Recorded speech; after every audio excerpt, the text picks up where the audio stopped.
hey guys কি খবৰ আজি আপোনালোকৰ মাজলৈ এটা নতুন ভিডিঅ' লৈ আহিছোঁ যদি ভিডিঅ'টো চাই ভাল লাগে like comment share and subscribe কৰি দিব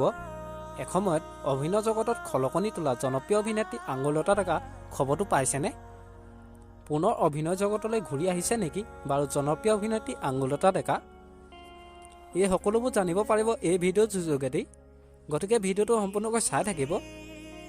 এইবাৰ পুনৰ ঘূৰি আহিছে অভিনয় জগতলৈ আঙুলতা ডেকা তেওঁ ৰাজনৈতিক জগতৰ আগতে অভিনয় জগতৰ নায়িকা আছিল বুলি আপোনালোকে নিশ্চয় জানে জনপ্ৰিয় অভিনেত্ৰী আঙুলতা ডেকা মাজতে বহুত শকত হৈছিল সেইবাবে তেওঁ জিম জইন কৰিছিল এইবাৰ অভিনেত্ৰীগৰাকীয়ে অভিনয় কৰিব 19 আৰু 20 নৱেম্বৰত ঐতিহাসিক সাংস্কৃতিক নগৰ মহাবীৰ লাচিত বৰফুকনৰ